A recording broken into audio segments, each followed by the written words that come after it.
Salam sejahtera kepada Encik Fairuz bin Ali dan rakan-rakan. Hari ini, kami sekumpulan akan membentangkan tugasan satu yang bertajuk Kes Rasuah Suharto. Pertama sekali, izinkan saya memperkenalkan diri saya dan ahli kumpulan saya. Nama saya Valerie, metrik number 77055 dan ahli kumpulan saya iaitu Nur Atirah binti Sadot, metrik number 80556.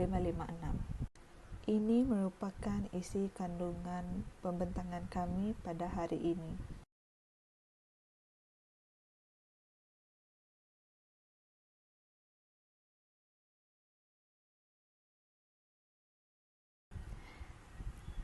Kita mulakan pembentangan ini dengan isi kandungan pengenalan.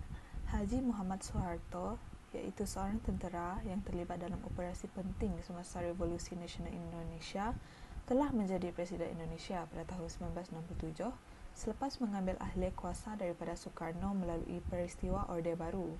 Sebagai pemimpin otoritarian, Suharto memerintah lebih 3 dekad membawa kestabilan politik dan ekonomi pada awalnya.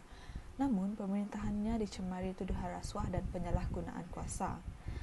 Pemimpin otoritarian bermaksud merujuk kepada seorang pemimpin yang memegang kuasa secara mutlak dan hampir mutlak tanpa banyak kebergantungan pada undang-undang.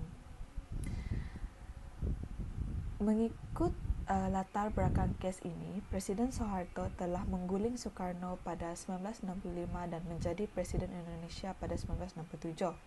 Sepanjang pemerintahannya hingga 1998, Soeharto bersama keluarga serta sekutu rapat seperti ahli perniagaan tentera dan pegawai kerajaan terlibat dalam aktiviti rasuah termasuk pentadbiran otoritarian dan penyalahgunaan yayasan untuk kepentingan peribadi.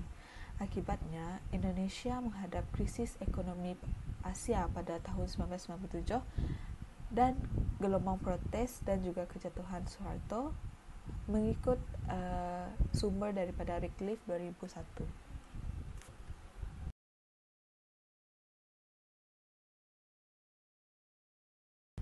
Seterusnya, kita beralih kepada isi kandungan kes rasuah dan penyelewengan Soeharto.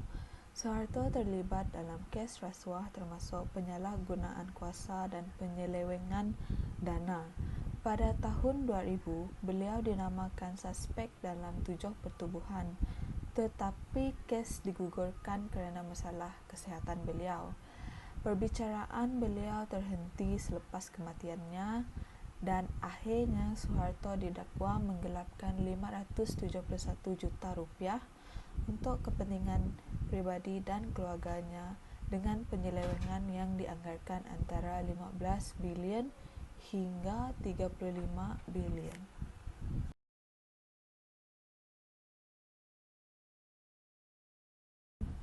Selain itu, Soeharto juga terkenal dengan menggunakan elemen kronisme dalam pemerintahannya.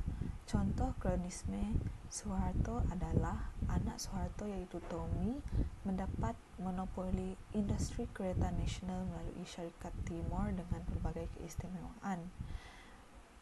Source daripada Yudhistira Mahabharata 2021. Selain itu, ahli perniagaan rapat beliau seperti Lim Sio Leong mendapat faedah ekonomi dan monopoli termasuk pinjaman bank kerajaan serta kontrak projek infrastruktur. Selain itu, beliau juga menubuhkan yayasan seperti Yayasan Super Semar yang disalahgunakan untuk menyalur dana awam kepada keluarga dan sekutu rapat Soeharto yang menguasai pelbagai perniagaan. Source daripada GKC Tepu 2016.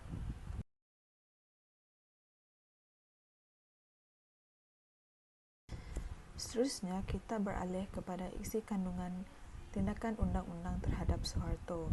Kesalahan Soeharto adalah penyalahgunaan kuasa untuk kepentingan peribadi, iaitu melanggar Indonesia Anti-Corruption Law, Undang-Undang Nombor 31 Tahun 1999 dengan hukuman penjara 4 hingga 20 tahun dan denda 200 juta rupiah hingga 1 miliar. Di Malaysia, prinsip serupa dijelaskan dalam Akta Pencegahan Rasuah Akta 694 yang mengatur kesalahan seperti menerima rasuah dan penyalahgunaan jawatan. Tindakan undang-undang ini sesuai untuk kes Suharto kerana beliau menyalahgunakan kuasa sebagai presiden untuk memperkayakan diri dan keluarganya serta merosakkan sistem ekonomi dan politik negara. Itu saja daripada saya. Saya akan serahkan pembintangan ini kepada ahli kumpulan saya.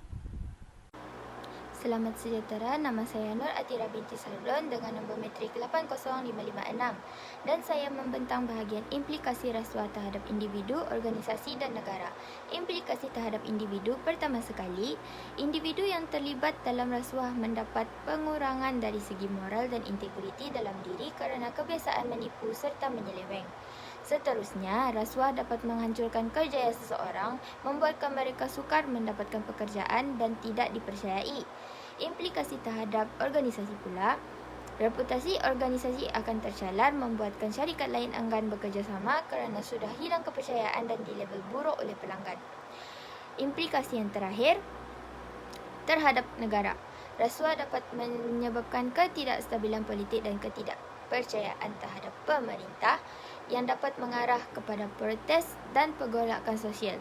Seterusnya, negara yang dikenal terlibat rasuah akan kehilangan kepercayaan daripada masyarakat, internasional, investor asing dan rakyatnya sendiri. Pembentangan ini diteruskan dengan langkah mengatasi isu integriti dan anti rasuah. Antaranya dari segi penguatkuasaan undang-undang. SPRM memantau dan bertindak ke atas salah laku yang melibatkan rasuah. Selain itu, orang awam juga turut membantu sebagai mata-mata kepada pihak berkuasa. Badan Kehakiman juga perlu memastikan perbicaraan yang melibatkan rasuah dilaksanakan dengan pantas dan adil. Langkah seterusnya ialah melalui latihan dan kesedaran.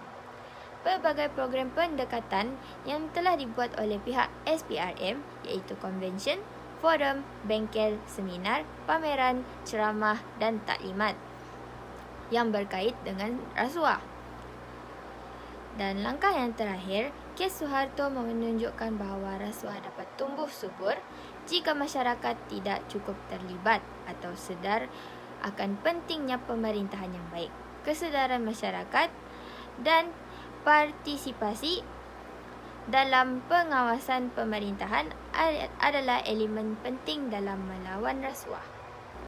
Pembentangan ini akan diteruskan lagi dengan pengajaran yang kita dapat peroleh daripada kes rasuah Suharto. Pertama sekali, ketiadaan transparansi dalam pemerintahan Suharto mempermudah terjadinya penyalahgunaan kuasa dan rasuah. Pemerintahan Suharto menunjukkan bahaya jika kekuasaan terpusat pada satu individu atau kelompok tanpa adanya kawalan atau pemeriksaan yang memadai. Rasuah di bawah pemerintahan Suharto menyebabkan kerugian ekonomi besar-besaran bagi Indonesia, termasuk ketidakefisien ekonomi dan penghambatan investasi asing.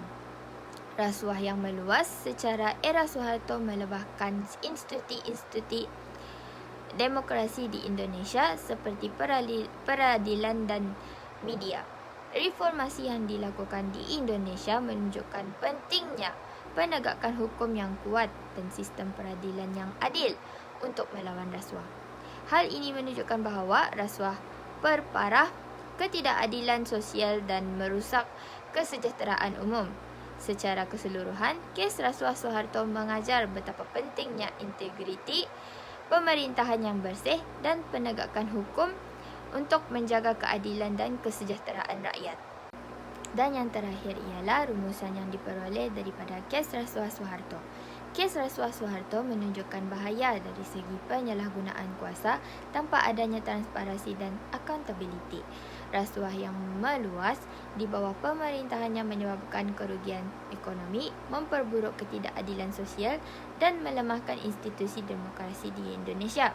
Kes ini mengajarkan pentingnya pembatasan kuasa, penegakan hukum yang tegas, reformasi institusi dan keterlibatan masyarakat untuk mencegah dan membanteras rasuah. Itu sahaja, sekian, terima kasih.